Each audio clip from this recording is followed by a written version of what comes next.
Hello, ladies. Today I'm going to be going over the last two lessons of our puppetry, and you need to remember that your memory verse comes from Colossians 3:16.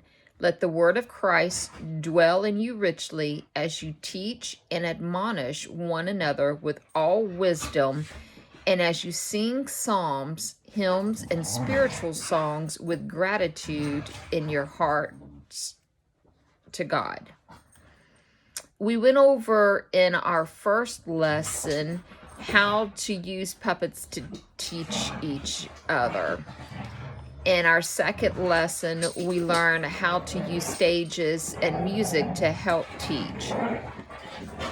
Today, we're going to learn how do we use a script to teach. In the last two lessons, we learned how to make puppets and puppet stages. We learned how to move one puppet's mouth and to make it look like they're talking. Remember, we stuck our hand in and we just kind of move our fingers up and down, and that's how we made the mouth talk. And also, we learned how, once we picked out songs and practiced making our puppets sing, and remember, if we had to hold the note, remember we had to take and hold our mouth open until the note was finished and then close.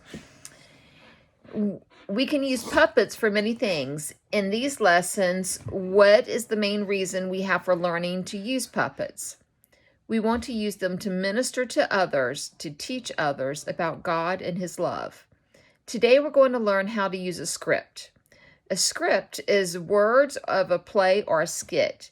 When you do a puppet play, you can read the script, but you must also practice beforehand so that you can read it with an expression and without making mistakes.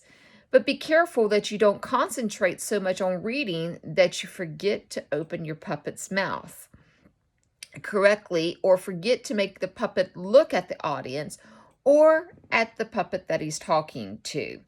The script is important because it contains the words that will teach your audience about Jesus. Remember, there may be boys and girls or parents watching the play who has never asked Jesus into their hearts and do not know about His love. The words that your puppet speaks to them may be the very words that cause them to open up their hearts for the first time. If the script is interesting and keeps their attention, they're more likely to listen and respond. If it's boring, they'll have a hard time paying attention. Do you see why the script is so important?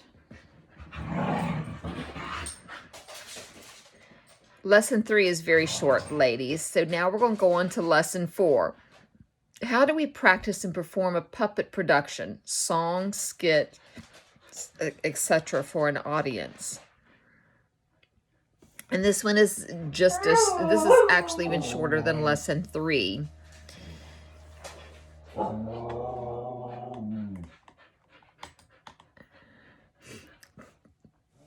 Today's the big day. We've learned a lot about puppets, how to make them, how to use them, how to make a stage, and how to use music and a script.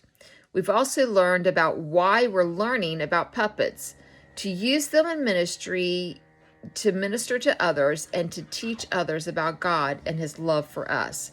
Today we're going to put everything together and do an actual performance using music or script or both. Let us go over our memory verse together and let it remind us of the reason that we're doing the puppets today.